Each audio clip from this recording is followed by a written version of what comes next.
नमस्कार. स्पर्धा परीक्षांची तयारी करताय? मग घन म्हणजेच क्यूब हा टॉपिक तर तुम्हाला माहीतच असेल, खूप महत्त्वाचा आहे. तर आज आपण याच घनाबद्दल सगळं काही जाणून घेणार आहोत, एकदम सोप्या भाषेत. तुम्हाला पण असं होतं का की घण्यावरचे प्रश्न तसे सोपे वाटतात, पण सोडवायला बसलं की वेळ कुठे जातो कळतच नाही, बरोबर ना? आणि स्पर्धा परीक्षांमध्ये तर वेळेचंच सगळं गणित असतं. म्हणूनच आज आपण याच वेळेला हरवण्याचे काही मार्ग शोधणार आहोत. चला मग जास्त वेळ न घालवता थेट कामाला लागूया.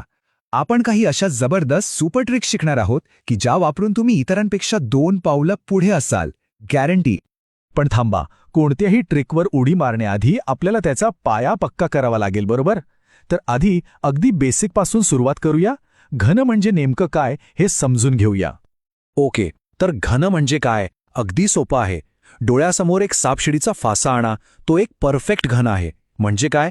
तर एक असा 3D आकार ज्याला 6 समान चौरस बाजू असतात, 6च्या 6 बाजू सारख्या. म्हणूनच त्याला समघन असंही म्हणतात. आता हे 3 आकडे लक्षात ठेवा, खूप सोपे आहेत. घनाला 6 पृष्ठ असतात, 12 कडा असतात आणि 8 शिरोबिंदू किंवा सोप्या भाषेत कोपरे असतात.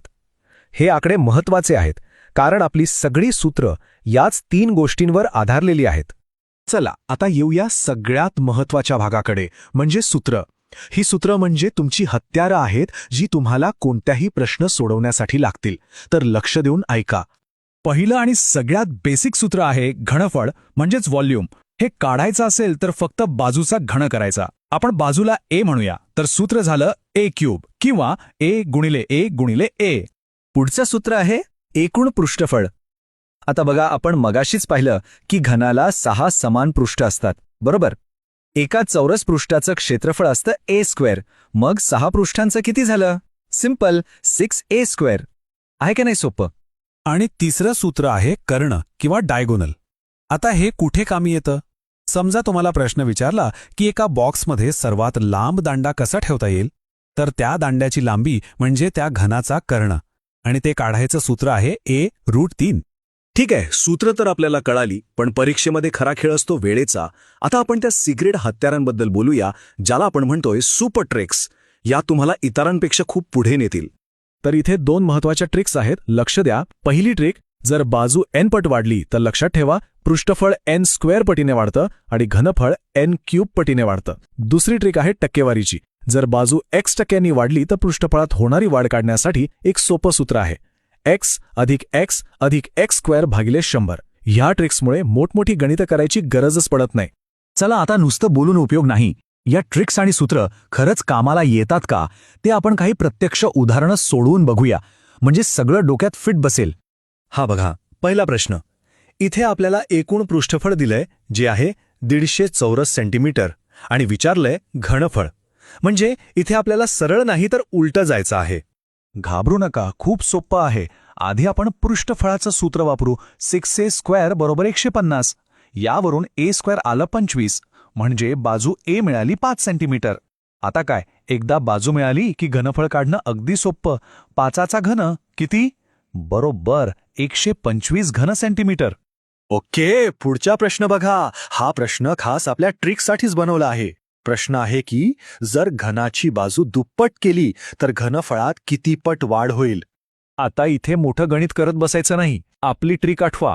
बाजू n पट वाढली की घनफळ n क्यूब पट वाढतं. इथे बाजू दुप्पट झाली म्हणजे n बरोबर 2. मग 2चा घन किती? 8. झालं उत्तर.